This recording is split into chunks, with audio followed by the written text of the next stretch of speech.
Hey everybody, welcome to Janome Facebook Live. I'm Kate Quinn and very excited to be here. I haven't done a lot of Facebook Lives for Janome, but definitely think this is such a great way to connect with people and share what our great products can do. So what I'm showing you today is how to do no-tear paper piecing. And why is that so important? It's really a unique way of doing paper piecing. I don't have to have my pattern reversed in order to do it. I can take the paper off, usually in 1 or 2 goes, and I don't have to tear it through the stitches, so there's no stress on the existing stitches. It's a very flexible way to create really beautiful, complex patterns, and it allows you to do it without the stress that you might have. So I'm just going to say hello, but I'm going to flip the camera around so that we can see the sewing machine. So give me just 1 second and I'll get oriented to that. All right, that's my light. So let's see if we can get. So it looks like we may have some intermittent connection issues. If anything happens, I will just hop right back on. So go ahead and look for me if there's any issues. I do usually have pretty good internet, but sometimes you never know what the internet's going to do, right? So let me bring my camera down just a little bit more so that we can be closer to our stitch area. Okay, you guys, so right now on my machine, I've got it set up where I've got a thinner weight thread. This is a 50 weight, 40 or 50 weight. 40 is pretty heavy. I hope our internet is going to behave. Okay. Well, we'll just keep on going because that's what we do. I've set it up with the HP2 foot. I have both the HP plate on and the HP foot. So right now what I've done is I've activated that so that this is going to have the AccuFeed Flex working and using the HP foot. So this will make really great straight stitching for our project. You know, that's one of the unique things about the HP foot. It's a little bit of a scant 1/4 inch.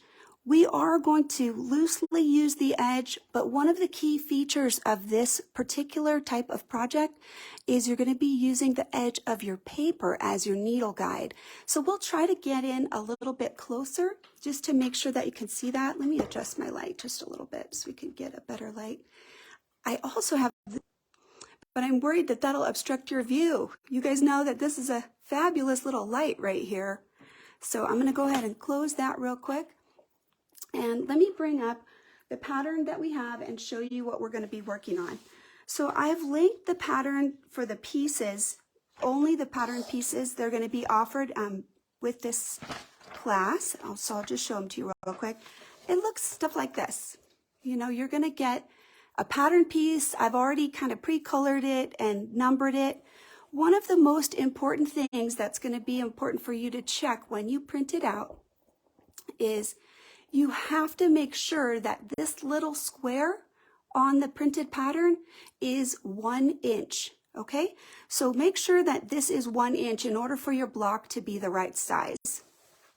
So big piece right here, you'll need to go ahead and tape that together. The lines, the red lines will line up. The dots may not line up. I found out, I thought they would, but they don't. But you're going to trim close to this edge on one side and leave the other side bigger, and then line the lines up and line up this line, this line, this line, this line, and that will give you the pattern for this larger piece. I'll show it to you a little bit later.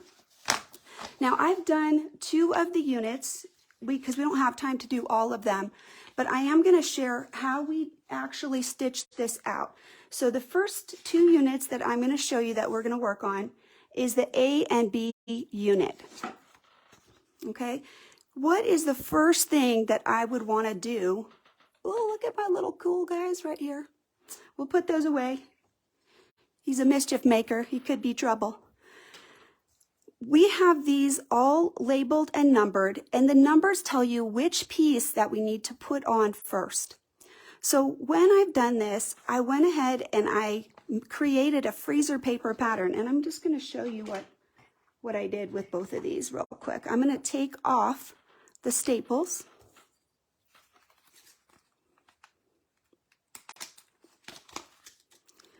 You can glue these if you want to. I recommend that you do something that makes it easy for you to remove the pattern piece, and yet it will keep everything stable at the same time. So this stapler makes sure that while I'm stitching through this pattern, none of these pieces are shifting around. At least 3 pieces, 3 points of adhesion is what I recommend. So you can see I have 3 staples. I have sewn through all of the lines right there. I'll show you when I flip it, see? So this line right here, I've also sewn through that.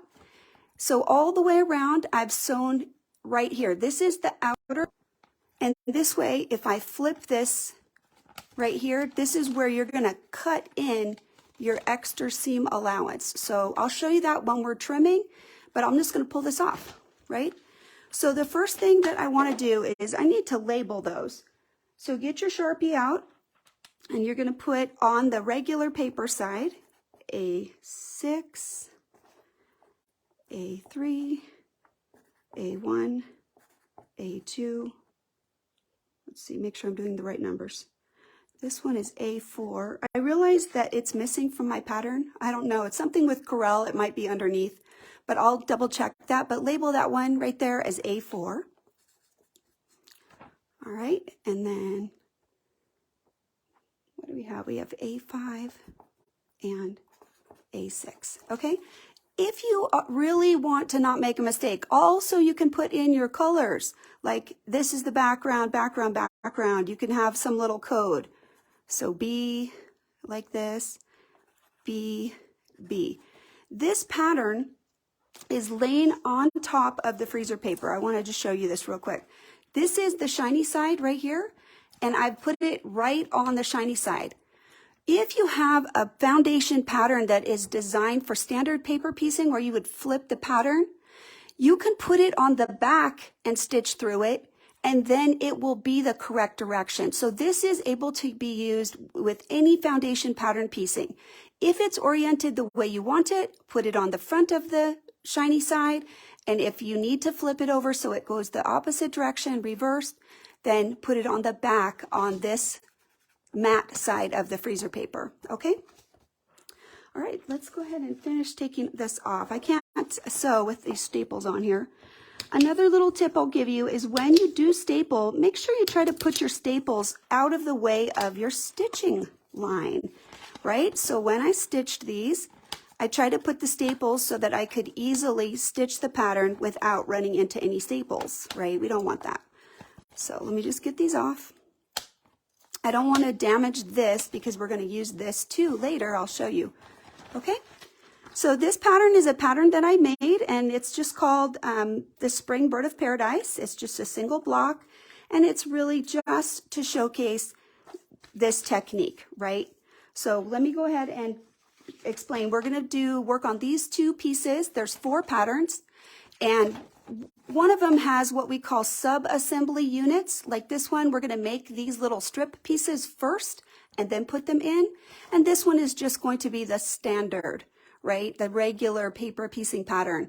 I'm going to work as quickly as I can, but we can't stay on forever. So hopefully it'll go quick. Let me go ahead and label these for you. B7. We're calling this one B3. I'm not labeling this line in the middle because we are going to pre-cut that piece and have it be exactly sized. Oh, whoops. Let's see. B5, B3, B1, B2, and this big one is B6. Okay. All right, so we're basically ready. Let's go ahead and put the first piece on, and let me grab my pressing stuff because that's going to be the first most important thing that we have to do. Yes, I got an iron. All right, so I have a little ironing surface over here, and the first thing I'm going to do is put the first pieces on each one of these so that I can press it onto the part that says B1. So if you look at it, I'm going to scoot out a little bit, and I've got a little light source over here as well. Let's see, get that a little closer because we're going to need that light. Okay, if I put the fabric on B1, it has to cover all of B1 and enough for the seam allowance. So that's the very first thing. So I'm going to do B1 and A1. To make things easier, I made a little template. This is the actual pattern. I just cut it up and I'm making the piece bigger by at least a ½ inch, if not more, on each side. And what is this yellow line telling me? This needs to be the straight of grain because this piece is on the outside edge. So when I laid this on here to trim out this piece, I made sure that this is straight of grain. So marking the edges with a little highlighter can be very helpful to make sure that you're going to get a nice stable edge on your block all the way around. All right, so this is A1, so I'll just grab that. I'm keeping them labeled because there's a number of pieces. Oh, Diane, I'm sorry the sound's breaking up. I am right next to the microphone, so I'm not really sure why that's happening. That is just something we deal with when we're on the internet sometimes, unfortunately. I think I labeled these wrong. This is A1 right here. All right, so I got my straight of grain, and I'm going to put it on there. You can see I'll flip it over so the light will shine through, and make sure that we have it covering all the way. Let's see if we can see it. See, there's the fabric right there by my finger. So I want to double check that it is a ½ inch all the way around and that I have that straight of grain out here. So I'm going to make sure that the edge is the straight of grain the way I want it. Let's get it pressed in real quick.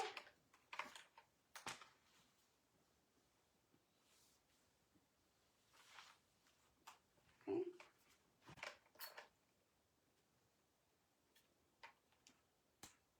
Oh, my iron is not hot yet. It's went to sleep. All right, let me show you the next piece. We'll get that B piece out as well. Okay, B is right here. We're going to find the one that is that size. And again, I'm going to show you that I took a little bit of extra time to make these templated pattern pieces. This way, this is the straight of grain on this edge. So whenever I am working with these pieces, if I template them, it helps me have the right angle, number one, so that when it sews in, I don't have to be any complicated thing. I can just lay it right on there. And I know that the flip will fit. And I'll show you that in just a second. Let's just get one of these pieces out. Oh, I stabbed myself. Okay, and we're putting it on this shiny side of B1. Right there. Just make sure that it's going to cover that piece. And I'll line it right up, and I'm going to press it onto this freezer paper to hold it.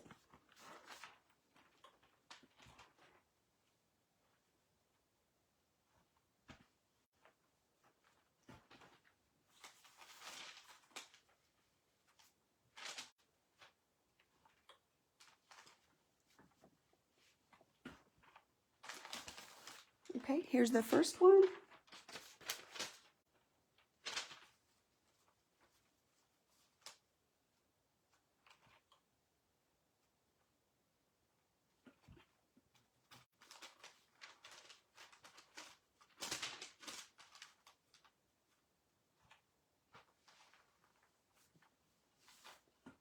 All right, now we need to trim these pieces. This is the most important thing that is different to me than the standard paper piecing that we do. This is the add a quarter ruler. It's got this flat side right here. It's actually very skinny. Let's see if you can see that. See how it's really, really skinny like that? And then this is the add a quarter side. A lot of people aren't really sure, why do we have this really skinny side? It's not like we can cut on that. But the purpose of that is to help you fold this back. So just for clarity, I'm going to go ahead and correct my error here with the numbers. Okay, this is 1 and this is 4. I made a mistake there, so I want to correct it so we don't go further. We're going to sew piece number 2 on. This is the stitch line right there. So I'm going to fold this back. So I'm just going to peel up the paper a little bit. And that stitch line that I created, that is my line where the seam is. If I put this flat ruler right against it, I can pull this paper back very nicely and I can open up that seam. Now, that's not a nice pretty 1/4 inch, but I can make it a perfect 1/4 inch before we even sew the next piece on. So let me fold over the other piece and we'll cut both of those at the same time. Okay, if this is B, the seam is this one right here between B1 and B2. So I'm going to fold this paper back and expose that seam again. So just gently pry up the fabric a little bit and then put that right on that line that you created with your stitching. Okay. And I'm going to fold it back a little bit more securely now that I've gotten the fold in. So that's kind of close, and that's one of the things that the template helps you with.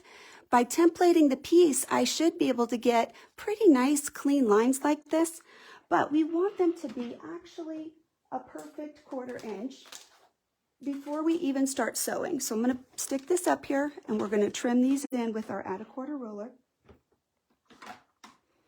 Okay. Let me think this will give me just a little more security. Okay, so line up the little lip on the fold of that paper, and we're going to go ahead and cut that. Okay, make sure that you're in a safe cutting area. You know, you don't want to have too much trouble. Just get that little bit off of there. There's my 1/4 inch, so I can lay that next piece right against it, ready to stitch. And then let's do this piece as well. So if I have multiple pieces, you can see that if I have the pieces already templated like this, and I'm cutting the 1/4 inch in, I can lay that piece right next to it and I'm ready to sew. A reminder that this edge is the edge that you want the needle to go right against this paper. If vision is a challenge, we have awesome magnifiers from Janome, so that could be another way that you can really see what you're doing well. Let's find our next piece. We'll get these B2. I have a little stack of them. They're all numbered and labeled and everything else, but I guess they're backwards. I have to go the right way. All right, let's find our pieces.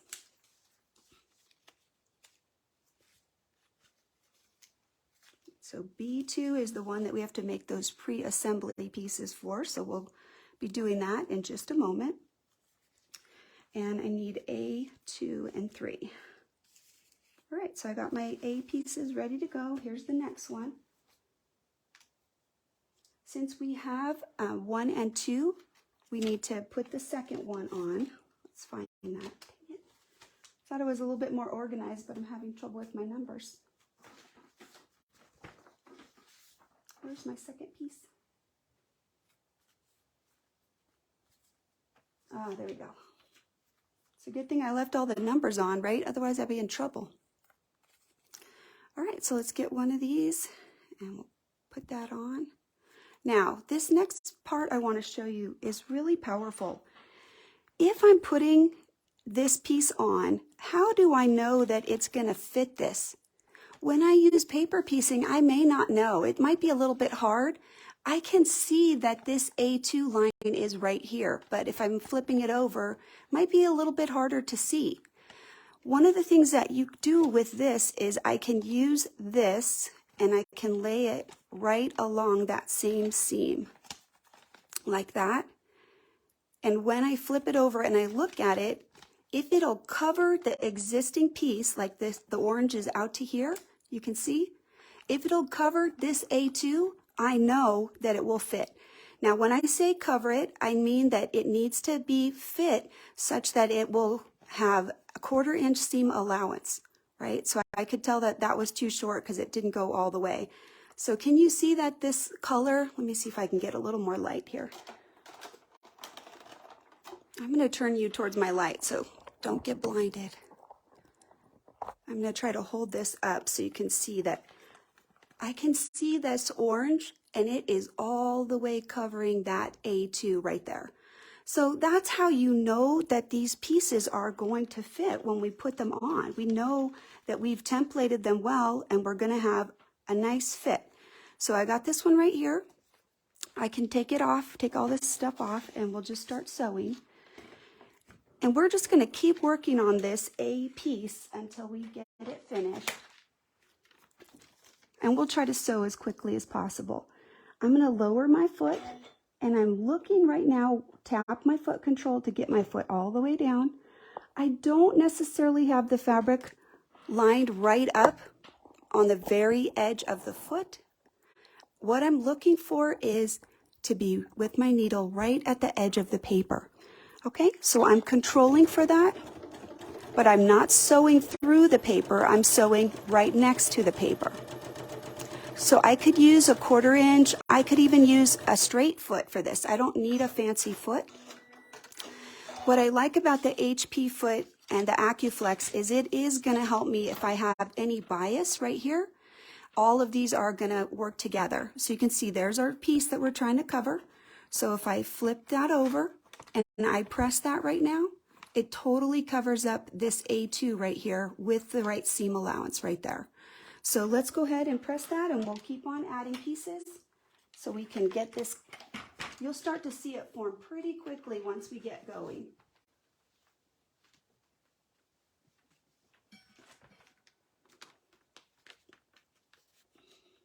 All right, so I'm going to keep on going, A3.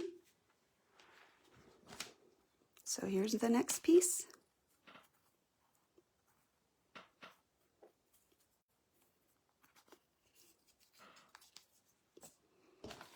All right, and we're going to fold this back. I don't know if my numbers are a mess. This has got to be A5, right? It's got to be that one. That's okay, we'll do A5. We're doing them out of order.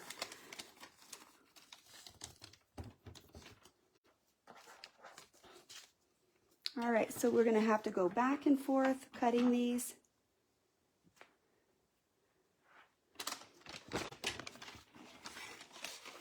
I can tell I must have, when I flipped it over, I didn't label all my pieces the correct direction.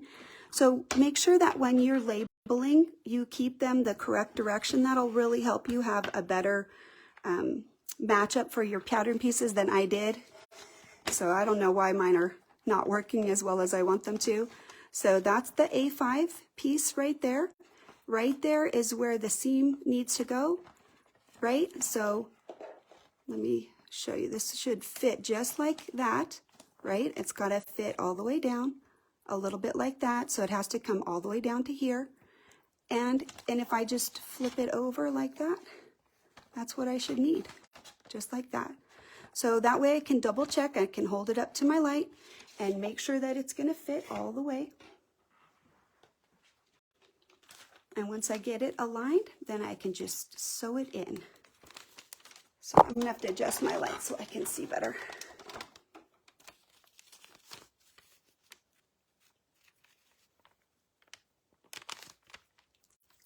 All right.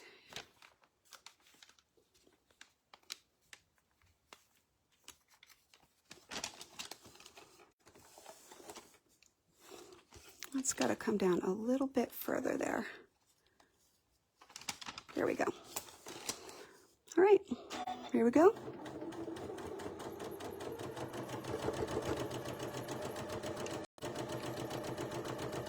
So I'm guiding it so it's right next to that paper, and we'll just keep on going.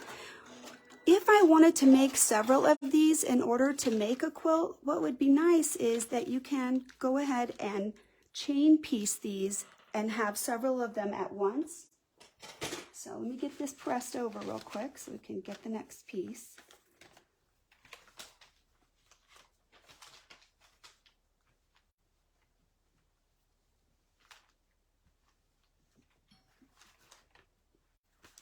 All right, and I'm going to go ahead and fold this back, and we'll get the next piece trimmed. So this is going to be piece number 6.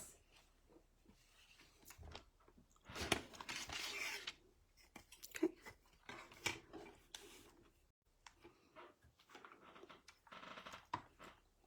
right up against that. I've got that right on the fold of the paper. You can see right there, there's a little lip here, and this lip will just sit right on there and let you add that 1/4 inch right into that. Okay? All right, so let's see which number that is. I think that's number 6. So it's white. I know that it's the Bird of Paradise is the colored pieces, and it has white pieces in between. So we'll be looking for that white piece. I'm going to actually get my pattern out so that I can look at it a little better. This should be like this. This will help me make sure I can get the right color. So A4 is going to be this next piece, so we'll put that right on. I do recommend making the pieces a little bit generous, just because I find that that's a little bit easier. All right, so we already cut that one, right? Did we trim that one yet? There we go. I guess I didn't trim it correctly, did I? I thought we just trimmed that one, but A4 is this piece right here.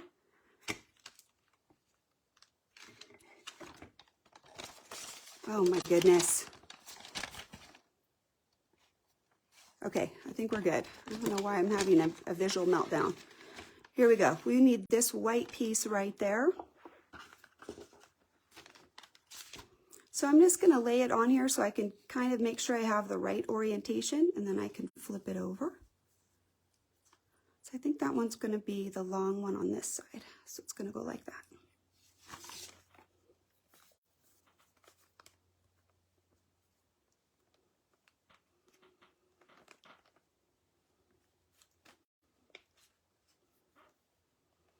I'm going to have to grab a little bigger piece. This one has a little snip out of the end right there.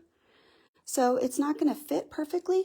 So I have lots of extra fabric nearby just in case for just this purpose. So let's just grab a little bit bigger piece. So it looks like when I templated that one, I didn't do a very good job. So it's nice to have just some extra. That way I know that this piece will fit. I don't want to be having pieces that are too small, because after all of that work, we want to make sure that that piece is definitely going to fit. So here's the alignment. Okay, we'll lay it right on there. Remember that I said I definitely want this edge to cover. See how this one is bigger, plenty bigger than all of this? Yeah, thanks, Miriam. It's true, on the live, a lot of things go wrong. You know, you're usually set up well when you're sewing for yourself. You know, everything's right to hand. But when you're in the live, you kind of have to have everything in the viewer's space. So that's my big challenge. So thank you for helping out. So let's go ahead and line that up. Now, as I sew here, I want to just make sure that I'm not going to clip into the paper. So when I start, I go a little bit more slowly so that I don't catch that paper. And then I'm just guiding it very gently along just to make sure. Okay, so as I pull this open, let me just flip this over. We're going to close the paper over like that. I'm pressing that. And now this piece is totally covered on this end right here, and pretty much kind of filling in all of those spaces. This dotted line, we're going to have to cut that 1/4 inch. So it's very important that our fabric out here come a little bit further. That's why I left this little space on here. When we trim it, that way we are sure to have enough when we trim that 1/4 inch in. Okay, so let me just press that, and then we'll do the other side.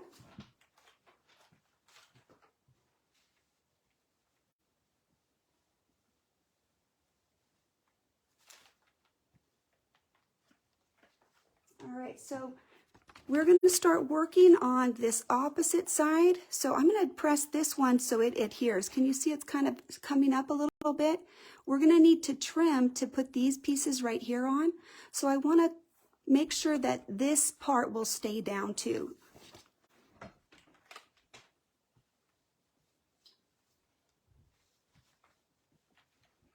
I do like to use the Reynolds freezer paper. I feel like it stays much better. It's more secure.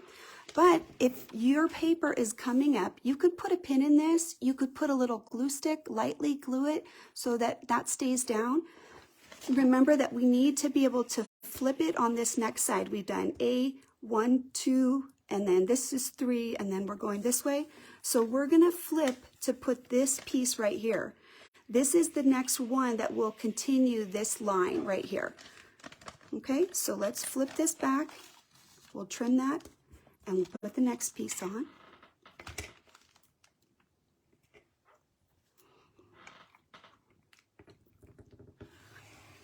Nice, easy 1/4 inch. And then again, with that extra fabric that we have, we can just have a piece that's the perfect size to go right on there.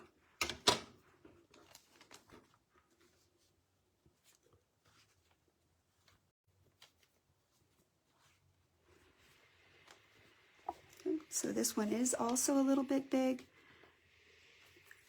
but I know it'll fit. Okay. In just about 2 more seams, we'll have this piece done, and I'll show you how we can trim it up. So right here, this is puckered up just a little bit. I just want that to lay flat, so I'm going to make it lay right where I want it. And then just start a few stitches before your paper. That gives you time to adjust and make sure that you're not going to sew onto the paper. You can just do a little bit of an adjustment there. I'm using my 1/4 inch eyeball, but also I want to make sure that I'm not going to stitch through the paper. So what happens if I sew through the paper?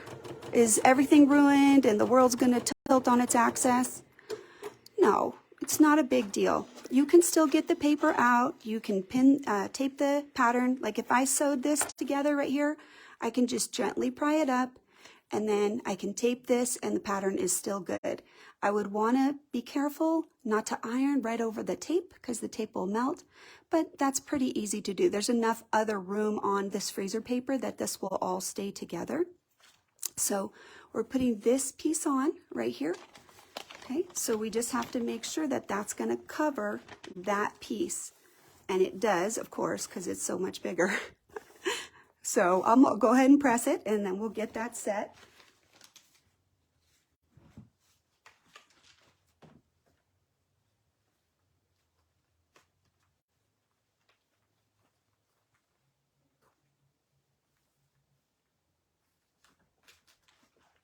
One of the nice things about doing it with this freezer paper is it does help if there's any stretch or bias on the edge. This is kind of a weird edge right there for this piece.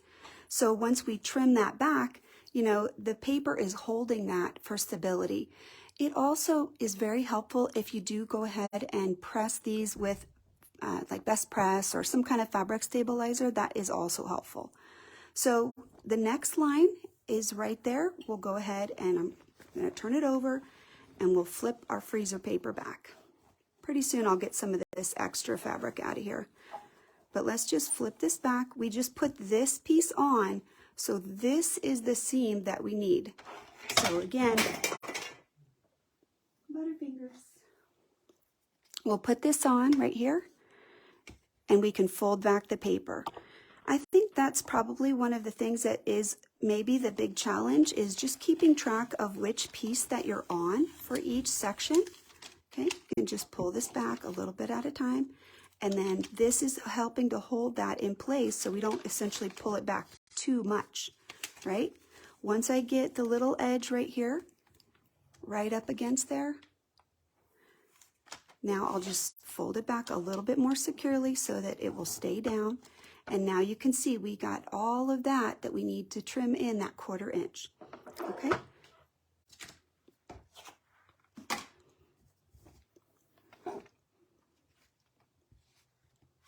All right, put this on. So make sure that you have the lip facing down. The lip should catch right on your freezer paper like that. Okay. And of course, this is plenty big enough for me to save, so I can do something else with that. Now, this next piece, this color is a different color. So let's go ahead and find that piece. That's the long skinny one. Okay, like that. So let me just grab one of those. And I'll try and keep my templates much better. That white one had one piece that was a little too tight, but this one I think is going to work really well.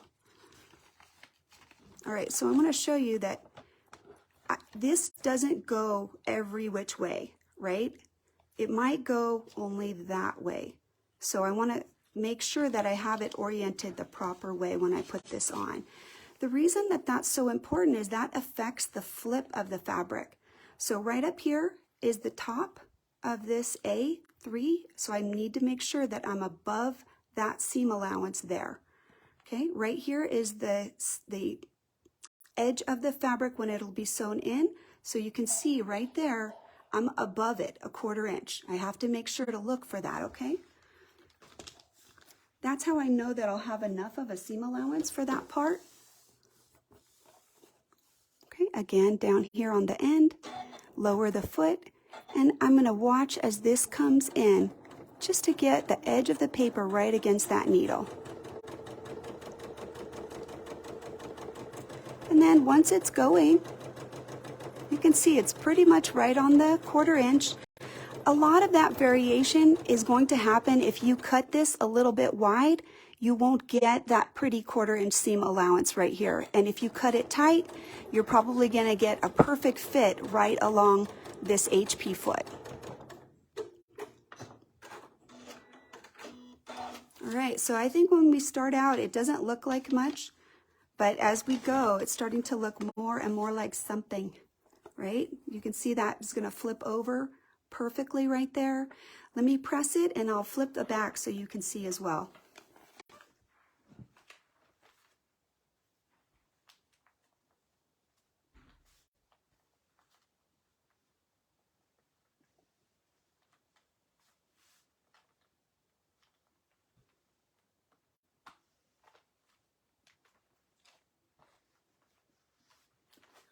One thing that's important to note is I'm not using water with this. This is paper, so if I use water, you're going to see that the paper will start shrinking up a little bit. And I do think that that doesn't make for as clean and accurate of paper piecing. So try to use just the hot iron. If you need the seam to flip over, you can use your fingernail, a credit card, a seam presser, any of the wooden little hand pressers. That can help to open up the seam a little bit more if your iron isn't doing the job. Okay? So we only have this last piece to put on here. It's kind of a big piece, and you can see we have plenty here. This is the seam for this next piece. So let's put our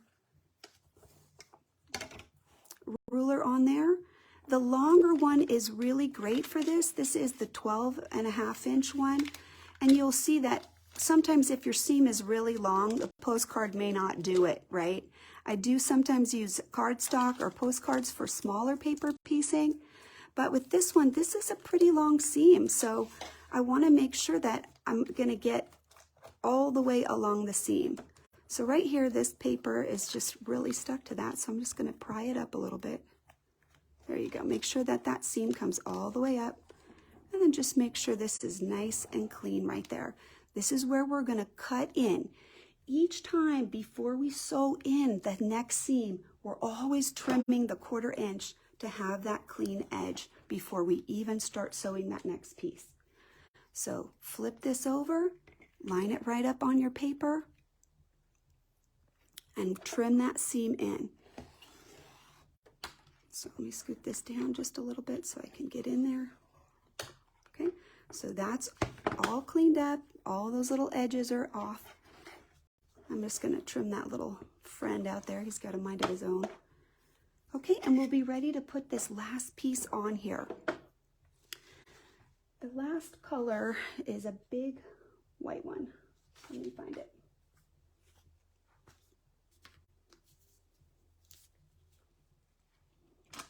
Okay, that's our A6 piece.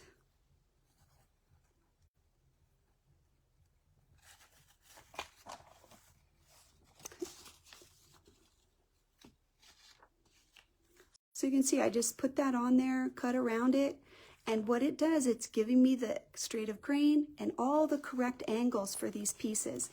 And then I just cut parallel to it a little bit wide. So the orientation for this piece, let's make sure I have it correct. It's like that, right? So I'll just lift it up like that, and I'm gonna flip it over onto the other side because that's the line of symmetry for this piece. So when I hold it up, notice that it's bigger enough that it will fit all the way. If it doesn't, that's kind of a sign. All right, so I'm gonna double check it with my light, and I'll scoot it down just a tiny.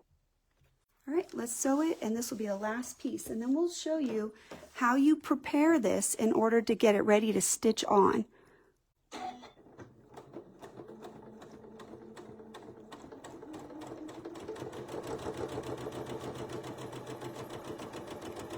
It's easier when that fabric is contrasty under there.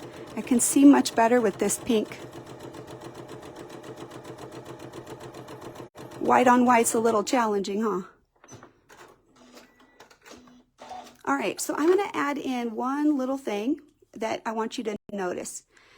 We've been going ahead and just flipping this fabric, right? And just pressing it like that. What if I don't want my seam to go this way? I don't have to.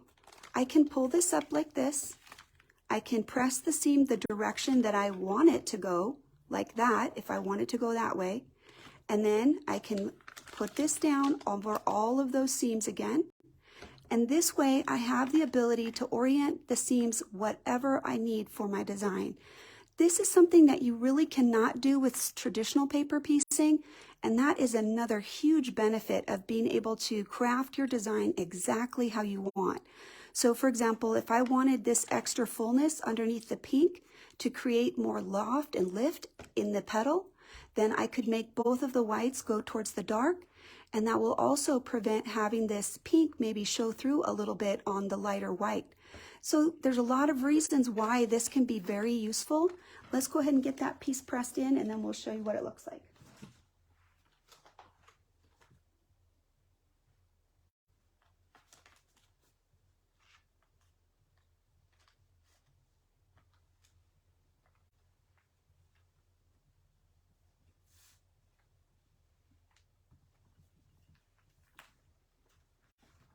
All right, at this point, I do have all of the pieces adhered. Everything is stitched in.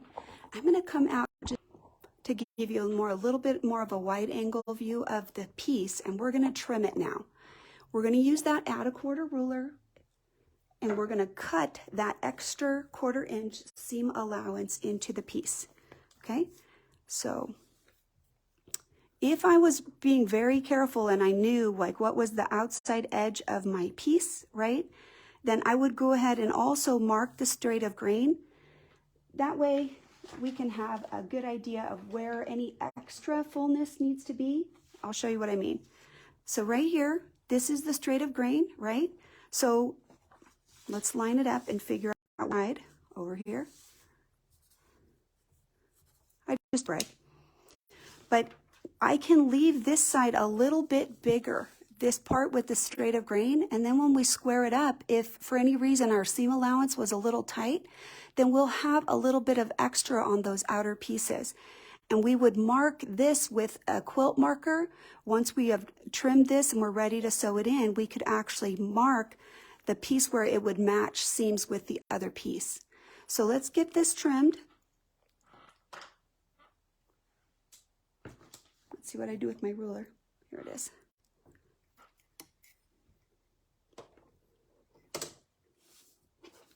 All right, so I'm lining it up on that stitch line, the dot line that I've already made, and I'll go ahead and trim any excess off on there. Okay, so I'll just kind of cut this just to get rid of this piece right here, this extra piece.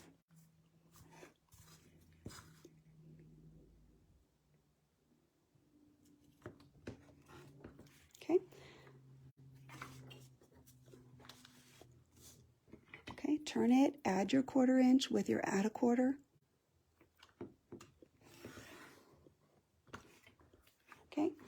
and I'll just keep rotating that. So this is the one where I'm saying that we could leave it a little bit. So I'll go ahead and just kind of clean up the edges a tiny bit so you can kind of get an idea of what it's going to look like when it's a finished piece. Okay. So far, that's our first piece of our unit. That's the A piece right there. And now it actually is starting to look like something. You can see we get these beautiful points. We have plenty of space because we cut this just a little bit wide. And I'm going to leave the paper on until we're ready to sew.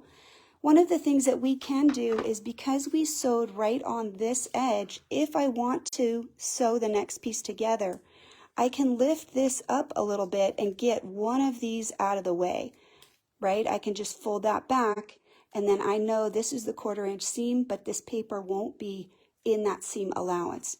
So this one is A, and I want to show you the next one is the B unit. B is a little bit tricky. We added just one piece to that already, so let me get those pieces out here. Okay.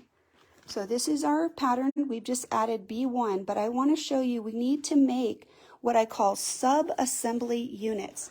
Sometimes if your design is more complicated than just 1, 2, 3, 4, we may need to make some pieces first to go into this piece.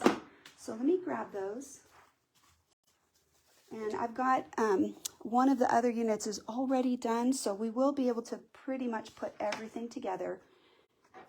These pieces right here are very small, and there's not a good way to do this piece, then this piece, then this piece. So I'm making this piece right here as a strip, and this blue and white piece as a strip as well. I'm going to make those first, and that's what I call a sub-assembly unit. Okay, so these are already sewn through, and they've got the color match right there. And actually, I guess I didn't sew through the blue right there, so I'll show you a little trick if you miss a line. So let's do these two pieces before we do any further. We've got to finish this and this so that we'll be ready with all of those other pieces. And I've got all my B pieces all lined up over here. All right, so we need the white because we're going to be making some. And let's take our staples out.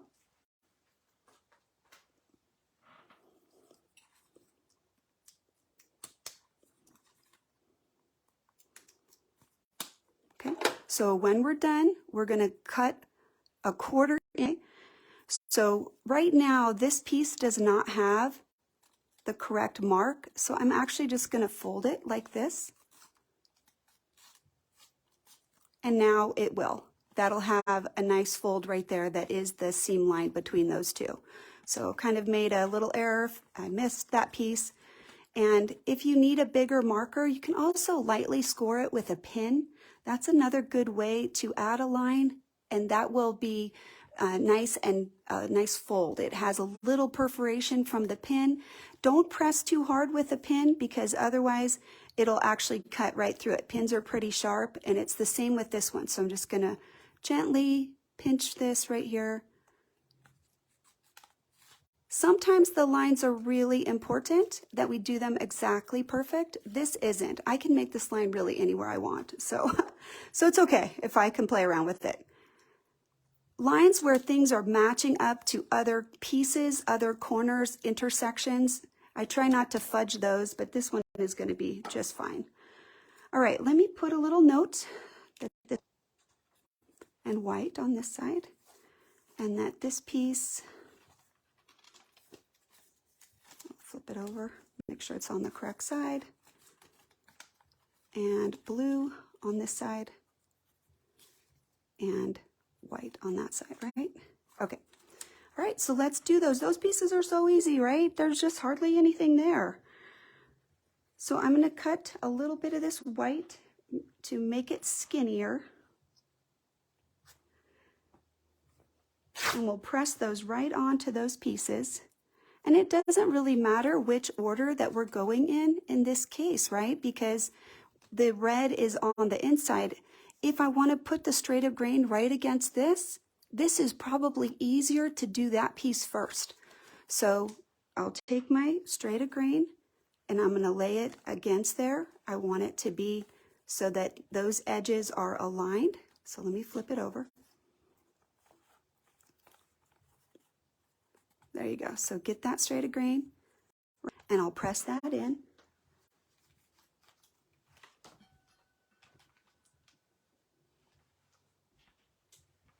Okay, so there's the press of that white. The straight of grain is right against the edge there. And then just on that fold, we'll just flip this over right along that little fold line that we made.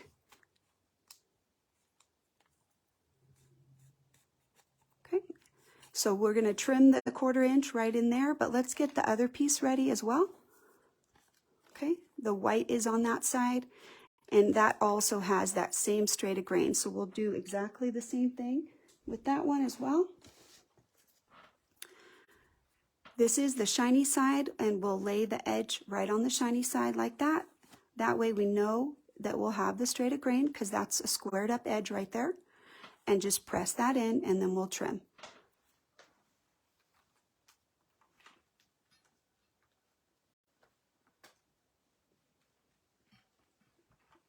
So there's always a lot of trimming that's part of paper piecing. I think people mostly know that. These as a template if you need them later. Let's go ahead and trim these up real quick. So there is a smaller add a 1/4 that is available. If you're working with pieces that are a little bit smaller, you can sometimes use this smaller one. So flip it over and lay it right again. And we'll trim the add a 1/4 in. Okay, we'll trim the other areas after we finish. Let's just finish the whole piece and press it.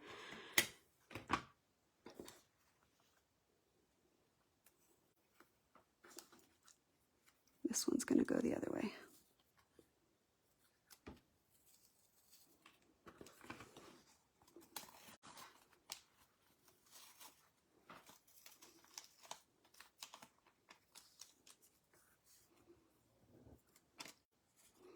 I think it needs to come a little further. There we go. Okay, so we'll trim that and put that next piece right on there.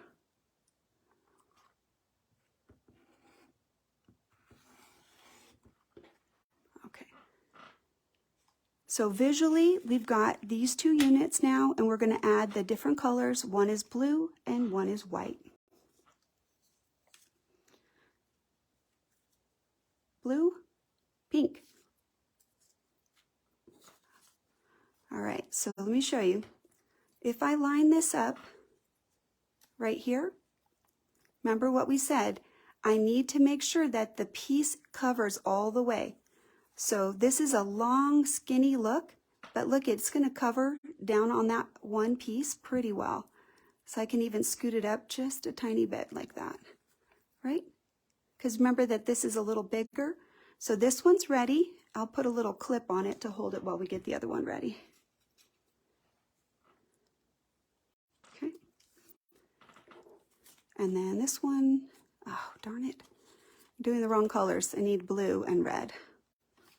This one here, they're really similar shape, of course, but I can see this one's already going to fit better.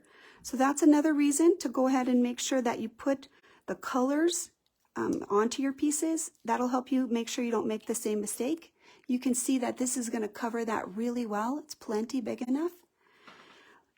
I do have one piece of the blue, and I'm going to show you something. If you don't already have this trimmed as a template, I can lay this piece on here, and this has to be covered. This is the blue unit, so I can make sure that the blue fits by covering everything that needs to be blue, and then I can actually trim this part as well, and that's going to make sure that this now is perfectly the right angle so that it will fit.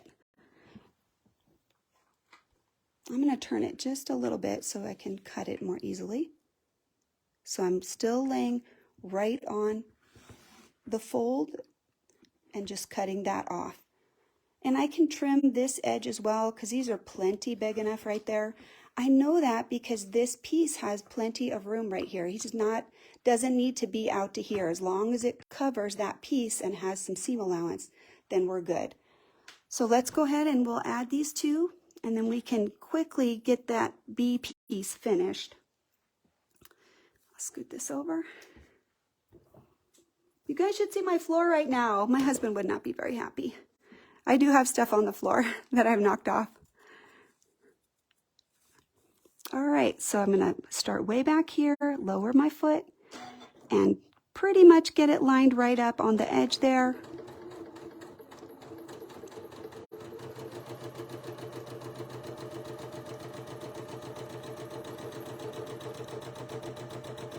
Okay, and now this is that. I can just lift this up a little bit, move this just to the back, out of the way, and line this right up. It's not quite where I want it, so I'll just make a little adjustment.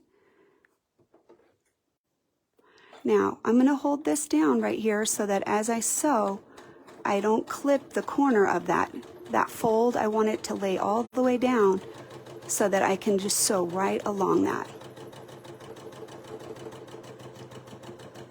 Okay, let's cut that. So both of these pieces are needing to be trimmed. And this brings me to sort of the next discussion piece that I want to talk about. So we're going to open that up, and I can press this again any way I want. If I want it pressed towards the dark, or I can flip it. But I'm going to go ahead and press both of these pieces, and I'm going to bring Unit D onto the camera.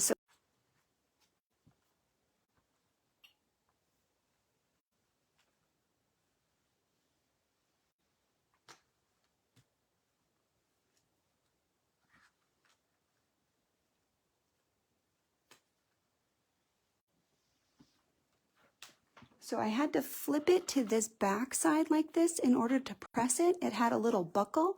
So if that happens, just lift up the freezer paper again and then press it from the back side. Always check and make sure before you start adding the next piece, make sure that the seam here is open, fully, that there's not a little bit of extra fabric stuck to the paper in there, creating that little bubble. All right.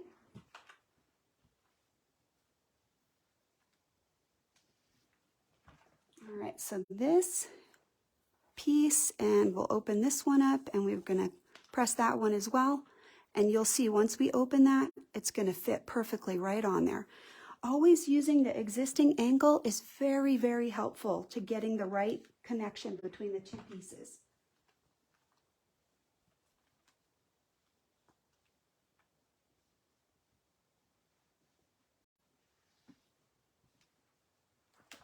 All right, so I have completed Unit C already before class, and these are pieces that we need for B, and D is pretty easy. I'm going to actually just pull it up onto the camera and let you see it, and it's actually ready to go. It's already completed, and it's pretty easy.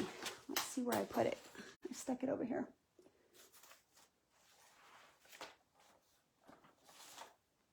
Okay. So here's the pattern piece. These are B units. We're just going to let them sit for a second. They're both going to be trimmed, but D is more of what I would consider to be a template. So this was the template where I cut the piece big enough. This has already got the seam allowance in it. You can see that it's already included. The seam allowance will have a dotted line out here. So on all of the pattern pieces, this line should be a dotted line. And that's where the seam has already added the 1/4 inch in, right? So I just cut these so that these would be ready. I had several of them ready to go. But if we make the freezer paper pattern with that same piece, with the added seam allowance, and then we literally just trim it in, this is Unit D, and it's all ready to go. I don't even have to do anything else. I literally just press the fabric onto there. I had the pattern, and I cut on the pattern with the seam allowance. So this isn't necessarily paper piecing, but this is templating. This piece is best just by itself. It's going to go onto the tail of one of the other pieces, and that will complete half of the unit. So this is kind of what we're doing here. We did a little pre-piecing, but once we trim these units, they're going to be ready to sew in. We're going to go ahead and trim those real quick and add those onto that B unit. And then there's only a few more pieces that are on B that need to be completed after that. All right, so remember that the dotted line is where we need to add that 1/4 inch. So let me find my add a 1/4. So I'll line it up on the stitch line.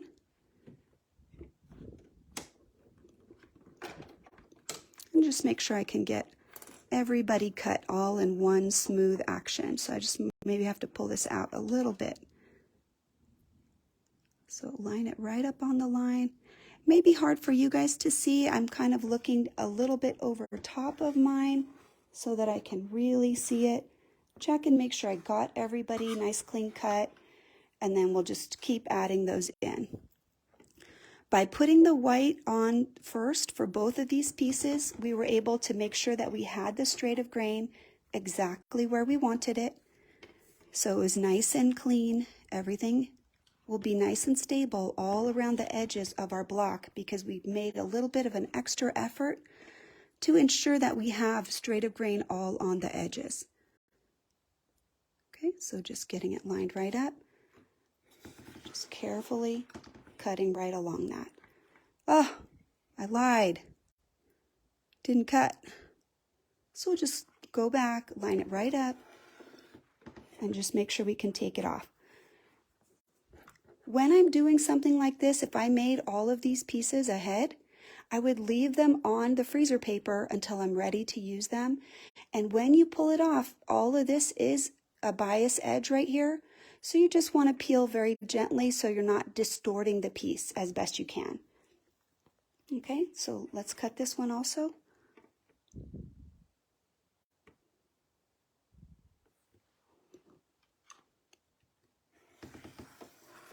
I can hear that cut, so I knew that was good. There's a little bit of an auditory helper there, making sure that we get that correct sound.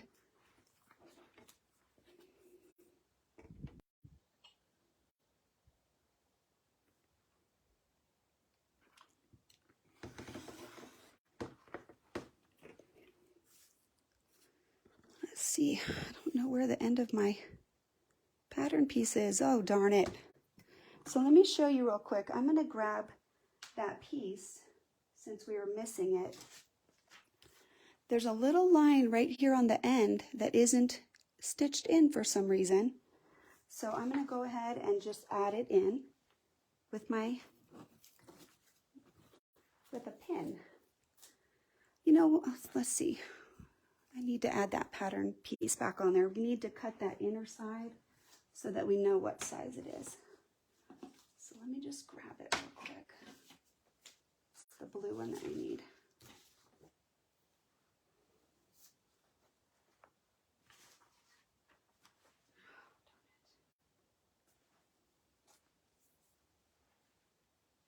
Well, we're going to have to fudge it because I can't find it. I set it down and it went haywire.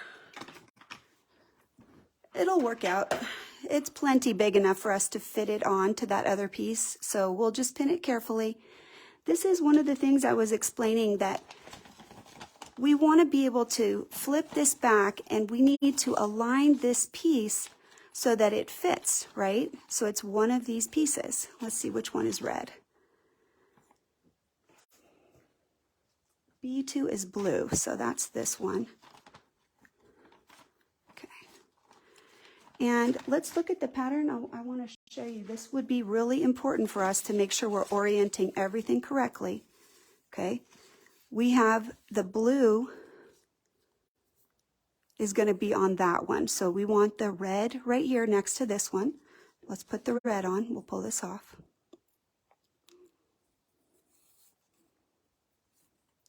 Just peel it back nice and gently.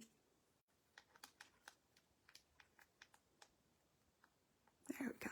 Got to get the white. Okay, just peel it very gently. We don't want to pull on it too much. This is where if you use spray starch, that's definitely going to help prevent that. Okay, so this is going to go next, right? It would fit just like that. So we'll flip it over like that. And we'll line it up. Now, down here, this is that seam allowance. Can you guys see that right there? That's where we need to be a 1/4 inch beyond. So this is cut perfectly to size. So we need to be careful about aligning it perfectly to size. Okay, so right there, we're ready to sew that piece in.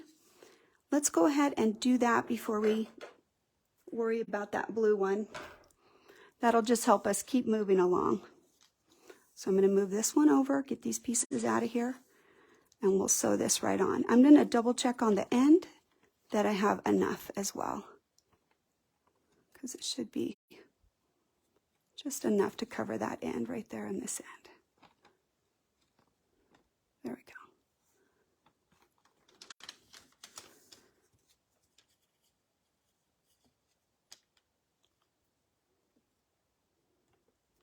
All right, here we go.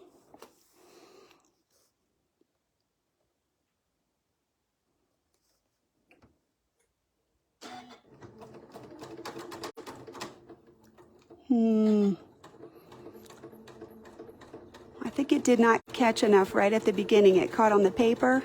Fortunately, we started a little bit ahead, so I think that that'll be off of the pattern.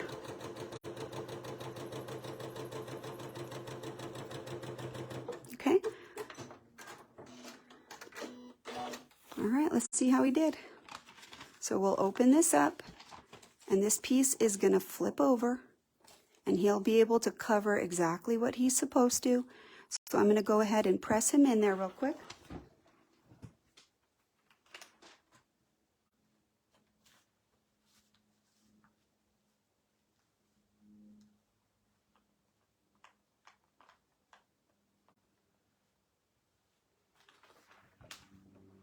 All right, so the next piece for this section is this larger piece right here, and we'll fold that back and just put that next piece right on.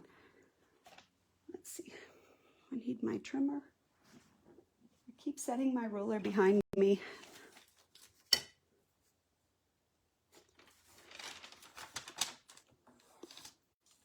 Okay, and then I can scoot that down on the line right there and get that nice fold right there.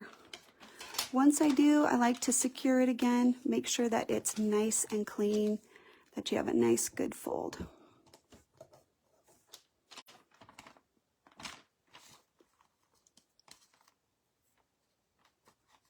There we go.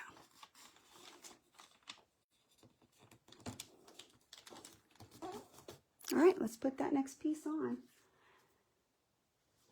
This is quite a big unit. So straight of grain is already cut in on this side, and this is that longer line that we're going to need.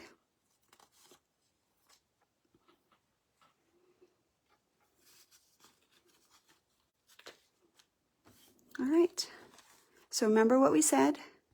We can check the orientation right there, make sure that we've got the correct line. This is that piece. He goes right there. You know, you can see the straight of grain, and you can see this bottom that he fits. So now just flip it over like that and align it on the edge. And this one should be plenty large enough to fit in this space. I'll just scoot it down to the bottom just a little bit more. Right? So you can see right there, he's pretty much all the way down to the edge right there. That's how I know that this is big enough to fit. And I can feel actually down here, he's actually further down. By trimming them just a little bit large, I don't have to fight with them. I know that they're going to fit, and I can just make sure that right here they're above the seam allowance, and right down here a 1/4 inch below. On each of these intersections, those are where we're looking.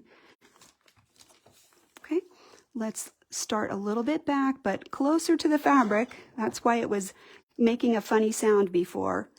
And I can see that this is shifted just a little bit, so I'm just going to lay the two edges together a little bit more cleanly. Remember here that the paper is the guide.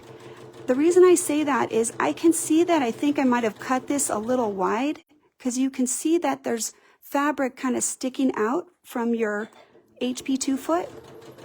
So I'm going to make sure that I'm looking right against the paper to get that nice cut right in there, right? Beautiful seam allowance right against that paper. If I want to come back in and trim this seam allowance so it's a little bit tighter, I can totally do that. If it matters to you, go ahead.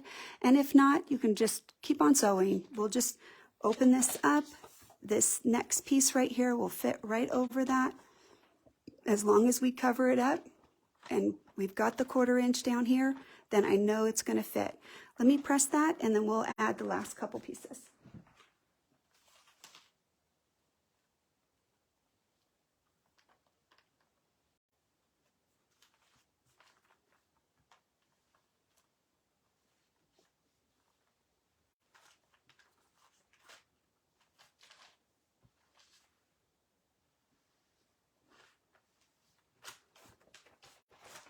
As we're getting more and more pieces, it gets more and more important to make sure that you adhere so that you have a nice clean shape and size.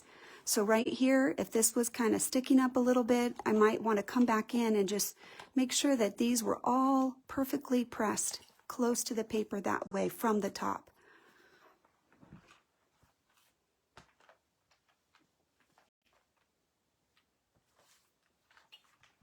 All right, let's go ahead and finish up these last couple of pieces. We really only have a few, and then we'll have all the units for the block ready to go.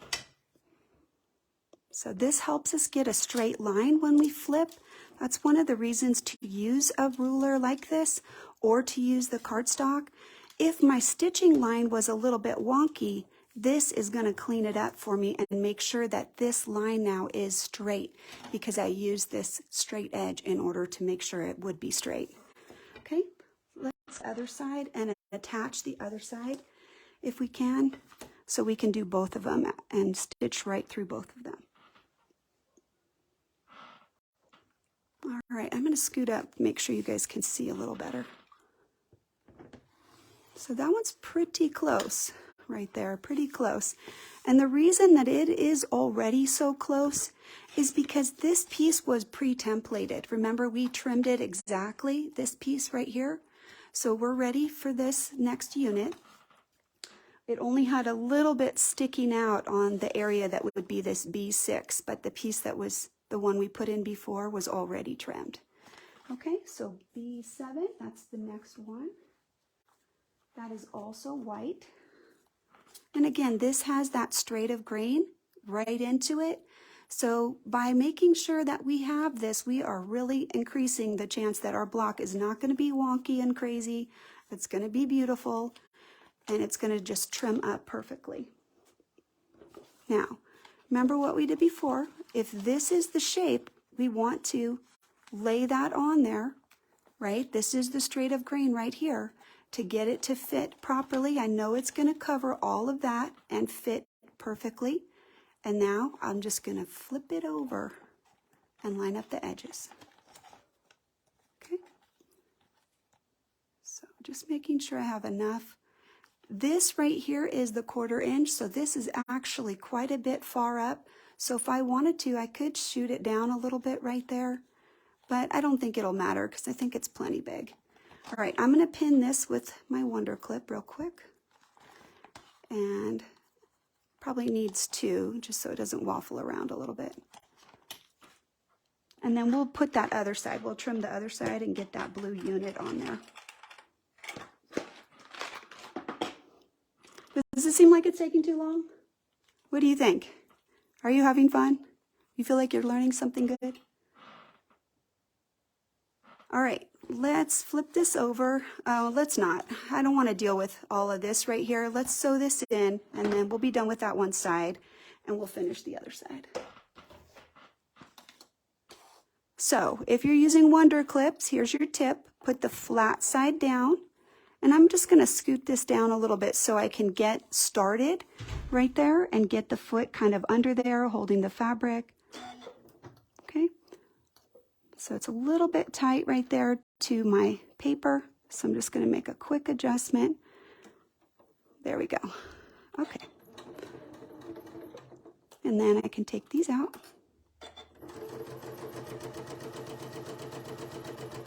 And as I get close, we'll just pull this off. The Wonder Clips are great because they'll lay down flat, and then as you get close to them, you can just move them out of your way. There was a little bit more bulky seam where all of this is coming in, so I was just being extra careful to make sure all of these pieces lay down, right? So now, flip that open, and there's that piece. We're going to press that, and you'll see that we're making good progress, right? We're getting there, and we've got a couple of other things to do on this other side. So I'll complete this side and get him all taken care of.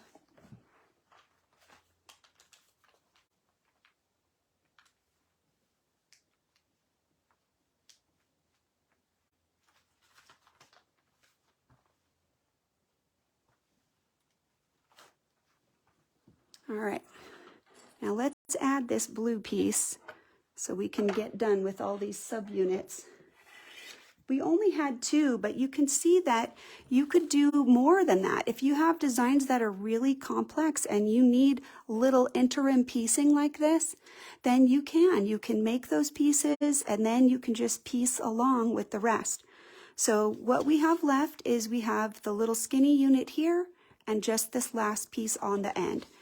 So let's go ahead and fold that back so we can trim it.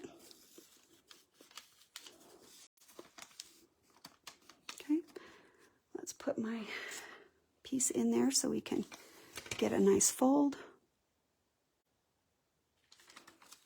And just make sure that that will all lay down. Okay, now I'm just going to scoot that out and then make sure I can fold this. If you have cardstock or a postcard, this will actually be a little thinner, so you will be able to get a little bit more of a fold. This has a little heft to it, so that's why I like to make sure that the fold is all the way down.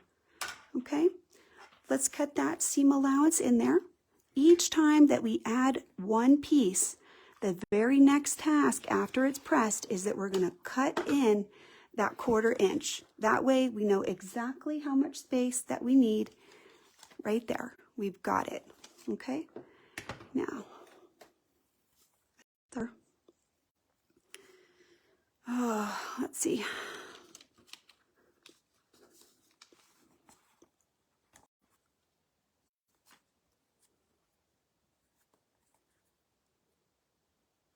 Make sure I get all of it. I was trying to pull that white seam right there. I was trying to open that up for me. No, thank you.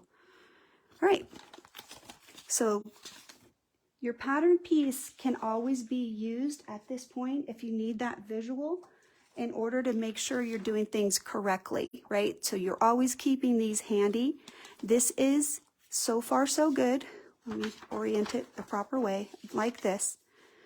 So we're going to put that blue, there we go, that way. This little guy is coming up on top, right there. Folded that over. And let me look. So we want the blue to be down towards this side. Okay, so when we lay it on there, the blue has to go that way. And that's how we'll know.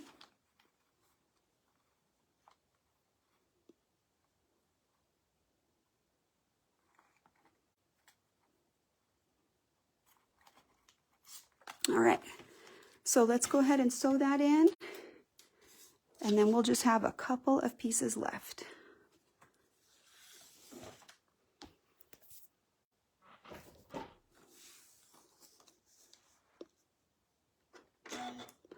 Lowering that down, I can see that my needle's going to have to scoot over just a tiny bit, and that helps me get right next to that paper. I do that visual check before I start, and then I can just sew right along.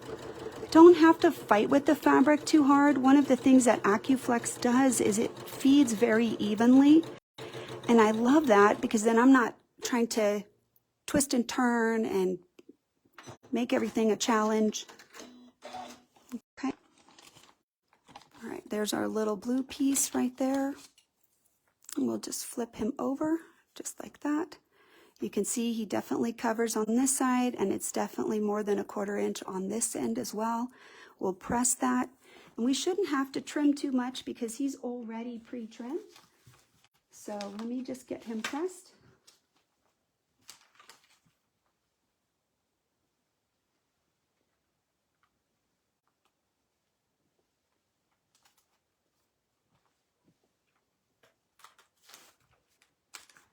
Because we had already cut him in, if I fold this back, he's pretty much right where he needs to be already.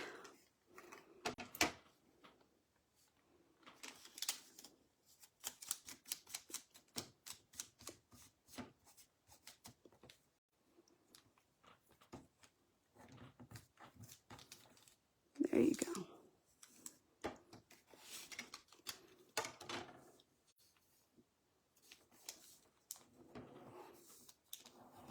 So it's a little bit shy right there, but totally fine. It's going to work out. As soon as we add that next piece, if we're right next to the paper, I'm not worried about that. Okay, so let's see. What color is that last one? B something.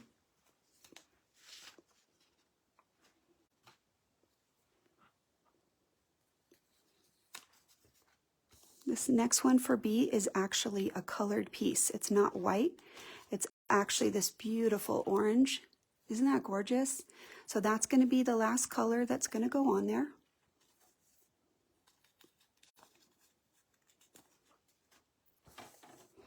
All right, and again, we want to orient it correctly. So if you look at the shape, this is the shape that it's going to fit, right? You can see the straight edge, you can see the angles.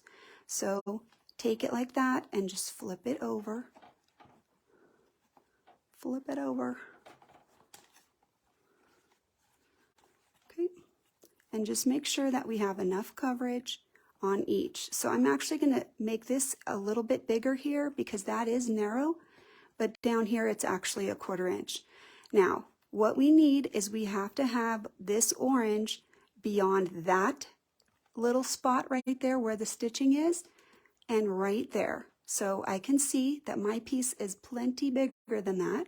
So I know that it'll cover everything. So I've got a little thread there, so I'm going to get him released and then just stick this on there.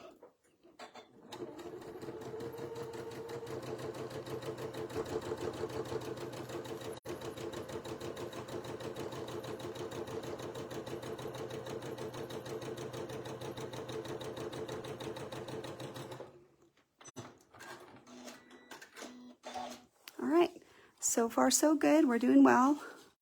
You can see that that's going to be that last little bit of our bird of paradise.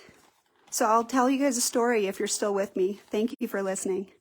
So my father loved bird of paradise. He has been gone about 20 years. But whenever I think about him and I think about this bird, I think of them together happily gardening and, you know, just it's a happy memory. So for spring, I just love it. I wanted to share some of that with you. Right now, I'm going to press this piece. You can see it's plenty big enough. It fits on there just fine. And we're going to trim this unit so that we can put the block together.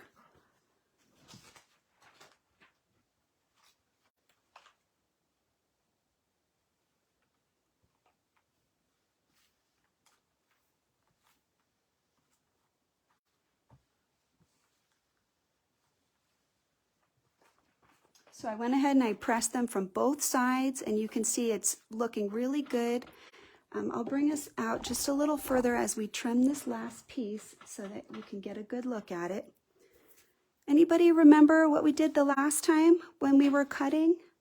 We used our paper pattern and we marked the area that was the straight of grain. So if we have some of the areas that are, you know, needing some straight of grain, we want to go ahead and mark those as well. So here's our pattern piece and our highlighter, and we'll just add those extra pieces in. Let's see, where's our highlighter? Oh my goodness. I don't know if I set him down. I'll just mark it with a pencil. Oh, here it is. Good job. All right, remember right side up, so this is like that, right? So we know that this edge right here is our straight of grain right here, and this edge right here too. Okay.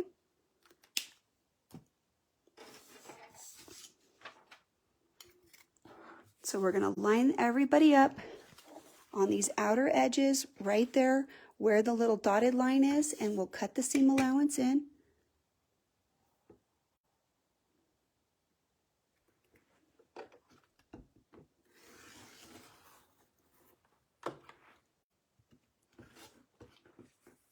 Okay.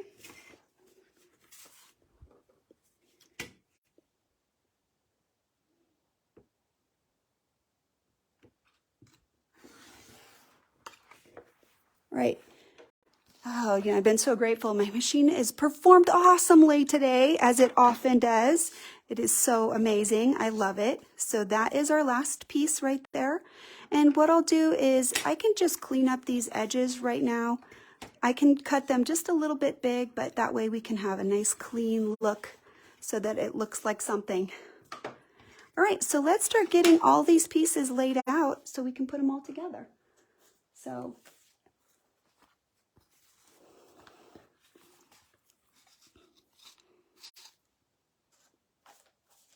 this is that D block right there. And let me show you in the pattern what it's going to look like. I've got a little orientation piece as well. So here are the units, right? So A is like that. B is like that. D unit is going to go this way like that. And then I have one of them already completed. This is the one I told you that you have to pin together. So I just wanted to show you what it looks like when you pin it together, okay? It wouldn't fit on a single unit, so I had to put it on two pieces. You're gonna line up this red line, and then you're lining up this and this line and this line over here. And then the red, actually, when you hold it up, the red actually aligns right through it. The little pinholes might not align, but the red line for sure will. So this is the piece, and when I made this, I measured how big this white piece would be as a rectangle, and then I literally cut it a little bit big, but I cut the angle in just by folding this over and cutting the extra space in there. So I use this as a template to have the correct angle for this large rectangle of white right here. So you can see that a lot of the extra pieces that you have, you can use them as templates. Definitely print out 2 copies of the pattern. One is going to be sewn through and cut, and the other one can be used as your pattern guide and just a visual. So it's worth doing both of those. So anyway, these are the pre-cut ones that I have, and this one's already sewn in. It's got just a little bit of a lighter green, and this part will be cut off, so don't worry about the selvage in there. I know that's, people are like, what? But it'll be fine. Pretty sure it's going to be fine. If it isn't, I'll fix it later. It's easy to fix. So let's get this one trimmed. I trimmed the inside. As we said, this is your outer edge right there. Okay, so I'm going to mark those real quickly, these intersections. You can fold this back because you sewed this right here. So this is the intersection right there that you're going to need to join these other pieces. So when I put this on, this piece and this piece need to cross over pretty much right there, right? We need to make sure that we're keeping track of those little intersections. I'm going to cut this one down just a little bit more. He's a little bit big, I think, to work with. He's got a lot of extra. Too much.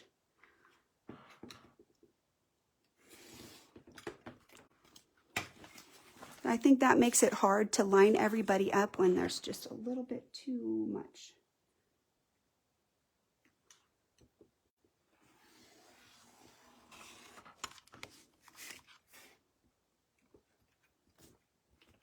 Okay.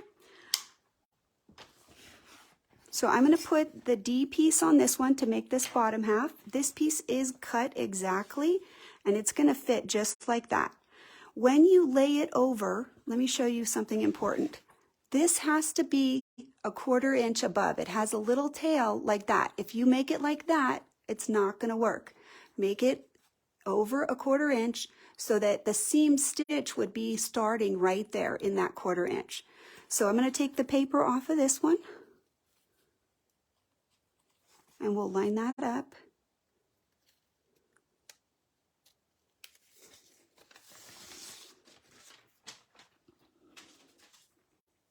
Okay. And I want to fold this back as well. I don't want any paper in my seam allowance. So we'll sew from this side just to fold that back right now. But let's get this lined up and then we'll flip it over. So right there. Now this piece, he is precisely measured, right? He's not super extra. So we have to be careful when we piece with this guy because he doesn't have a lot of extra space for squaring up or anything like that. Okay.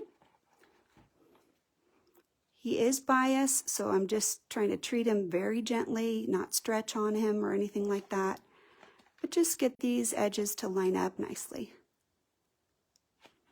Okay.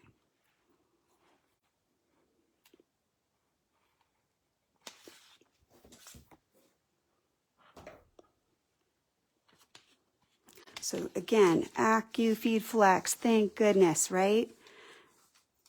When I put these under here, we're going to sew right on this 1/4 inch because this is very accurate at this moment. Get that in there. We don't have any paper. I'll take this out. Now, as I come to that intersection, I want to go right there. That's the little dot right there where we want to sew through that we marked. So as I go through, I can see that my little dot is right there. Okay.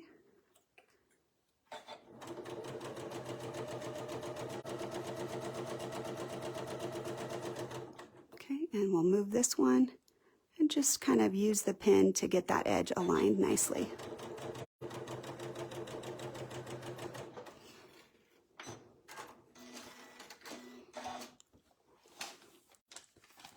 All right. So that piece will press him, and I can put the paper back on, but I don't really need to. I think we're basically done with those edge, and this is all the straight of grain now on the edges. Okay, so let's get those last 2 pieces and we'll pin them together, and then we'll be done with our block.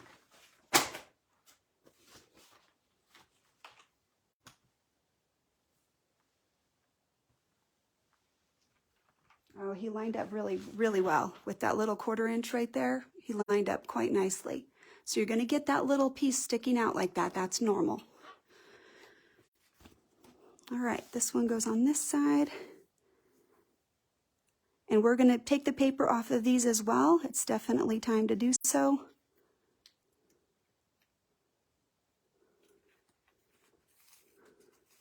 So this is the proof in the pudding, right? All that work that we did.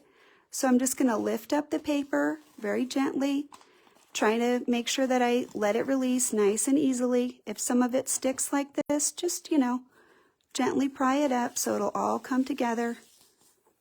Oh, isn't that awesome? I didn't tear my pattern, so now I can use it again. A paper piecing pattern like this made out of freezer paper, you can probably use that about 8 times or so. And as I said, if it stops being quite as sticky, a little glue stick or a pin can extend the life of this pattern. But because we didn't sew through it and we use it again and again, we can make several of these blocks with that. And it looks really, really good. All right, so this edge inside, these are all cut clean. So these are the marking areas. There's a little bit out here. So we always want to measure from the center and align any fluff out there. This correct, and we'll let the edges kind of do what they want to do at the moment. Let's pick this other one off of here.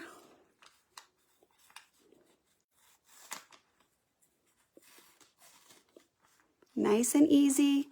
We don't want to just rip them off of there. We're trying to preserve the pattern and also not stretch our pieces. Okay, so these two again, flip like this, And it's the same relationship here.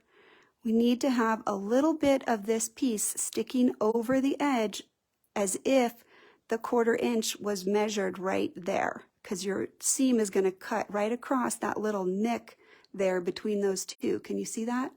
So this has to hang over such that the needle would hit right at that 1/4 inch right there.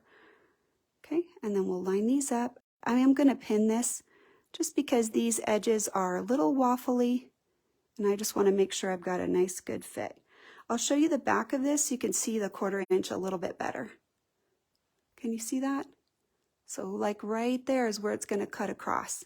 So I'll pin from that side just because I think that is good visibility on that side. Okay, and then just gently, don't stretch these, just lay the edges together.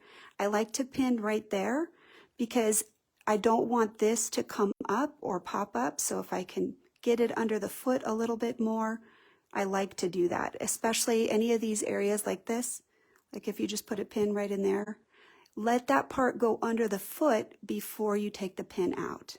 Okay, so then we'll just get the rest of these nicely lined up.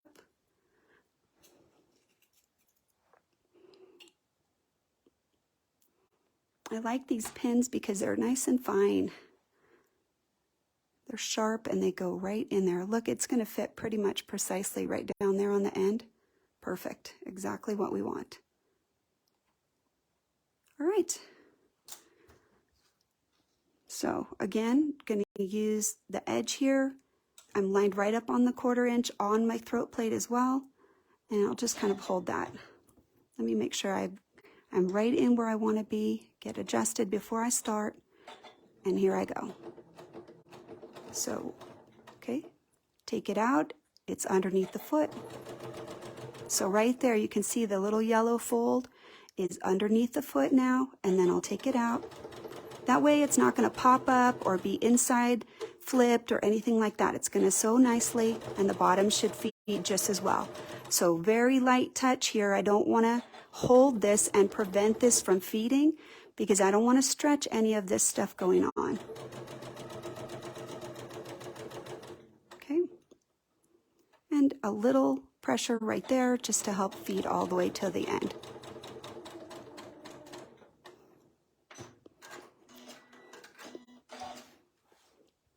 All right. Wow.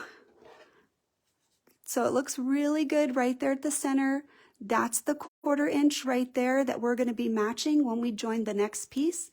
So I'm going to press this over and we'll get ready to finish out that section.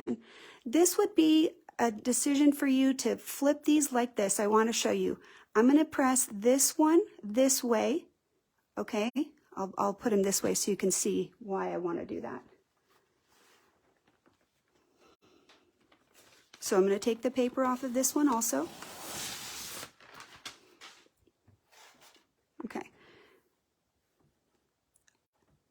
This one, I need to press maybe this way, and this one, these two have to nest, right? So at this last juncture, as I add these two parts together, I'm going to put the fullness into the bird of paradise, so the background, it lays a little flat. And I'll go ahead and I'll press this one this way, again, to put the bird of paradise a little fullness, and this one a little flat. This is going to nest those seams right there and give us a real obvious alignment in the center. So we definitely want to do that. It just makes things easier.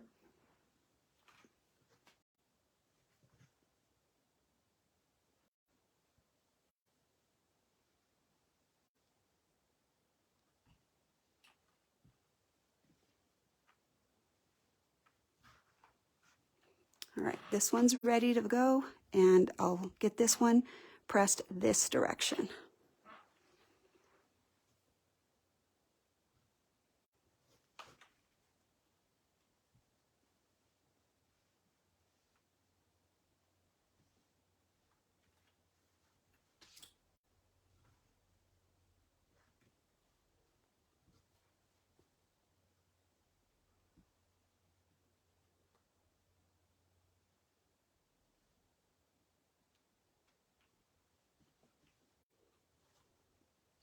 This one doesn't want to press too well. He's got a little bulky area right in there, but he'll be fine. He's going to behave because I'm going to make him behave.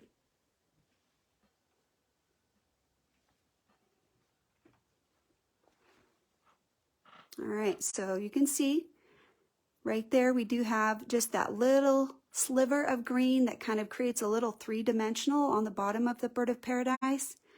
And we're going to nest these seams right there so that one goes one way and one goes the other way. So flip it over. That'll be the most important alignment as we work these two pieces. So let me show you, they have opposite seams. Can you see that?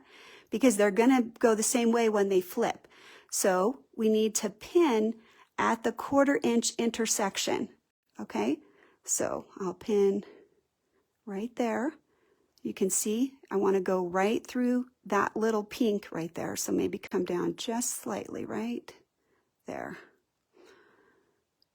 Right? Maybe I'll flip it. We'll do it the other way. I'll be able to see it this way better. Here we go. We'll put that pink on the bottom. All right. So open that up, pin that at the 1/4 inch, and we'll put this right through there. Right there. Okay, and then these should line up just perfectly right here. We can put a few pins just to hold everybody in place.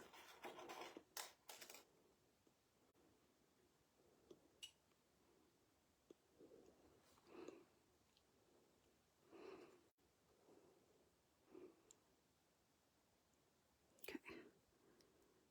I'm going to put one here to make this part lay down, right? I don't want that to step up at all. And I don't want any slippage where I've pinned this intersection right there. So I'm actually going to put a pin on each side so that the intersection will stay perfectly aligned and flat. And then we can start aligning these out here.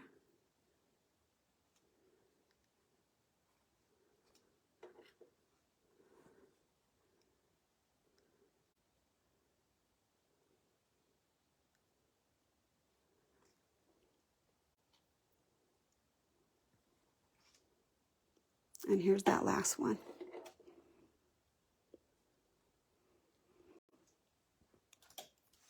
If you are worried about a little bit of waffle in there, you can always go ahead and hit that with the hot iron. Don't move it, just press and lift, right? Because these are all bias edges, but if you want some heat on that to kind of make these stay together, you can do that.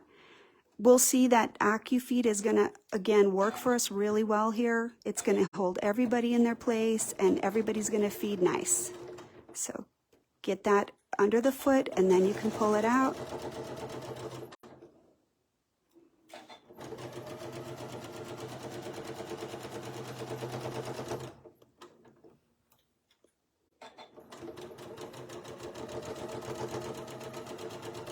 Okay, so right here, keep it aligned right through there. Visually, that's what you're looking for. So I'm going to kind of let the foot scoot up so I can get it right in line, and then we can take these out.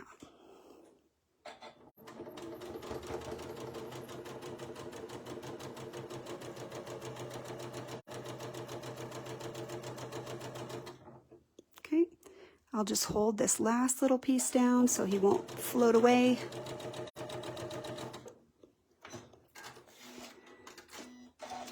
All right, so there is our block. Now, we do have a lot of excess out here because some of our pieces, we cut them a little extra big, and that's okay. All we wanted was this part right here to align, and you can see we got a perfect, beautiful alignment right there. It's gonna look awesome. Oh, I realize I missed a piece. Oh, there's a little blue piece that goes right there between those two. Oh, darn it. You know what? That's what applique is for, right? We'll put something on there. Let me press this and I'll show you how great it looks.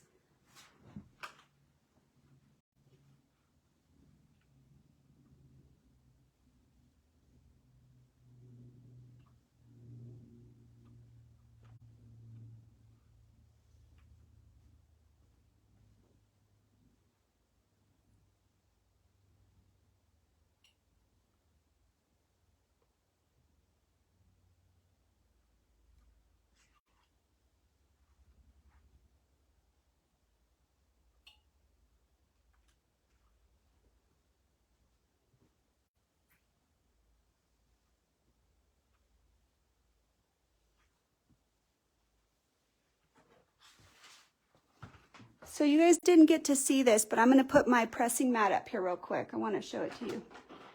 So you can see at this point how this is laying pretty flat. It does need just a little bit more pressing, but I think that's an important aspect to see that it does actually lay flat and nice, right? This is the wool pressing mat that I've been using.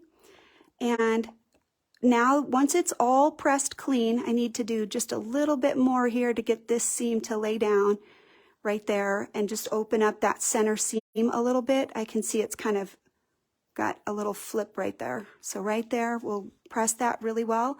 And then I'm going to put my 12-inch square on it.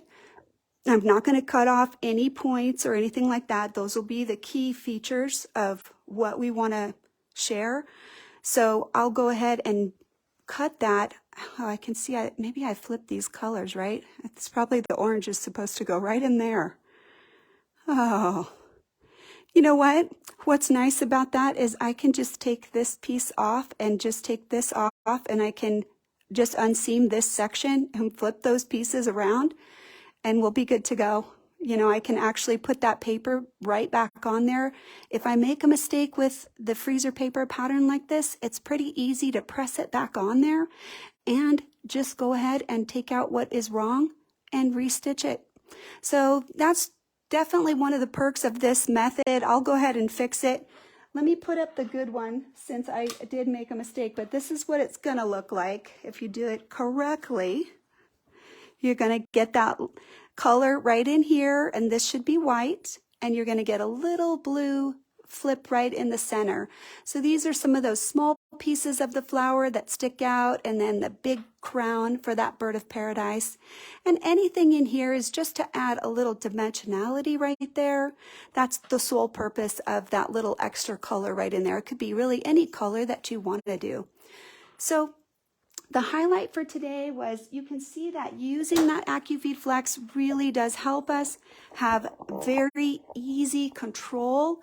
It feeds bias edges really well, and absolutely love the performance on my 9450. It's just a really fun machine to use. You can use any Janome machine to do this. You can use a straight stitch foot that sews right next to the edge. You can use your 1/4 inch foot with guide. You can use your AccuFeed Flex with 1/4 inch if you have that. You're not limited in any way. This is a really flexible method, but I hope you'll go ahead and give it a try. That pattern is out there for free, and if you want the written handout, then there is a link for that as well. So thanks everybody for hanging with me. I know it was kind of a long lesson, but I appreciate you. Have a great day, you guys. Take care. Bye-bye.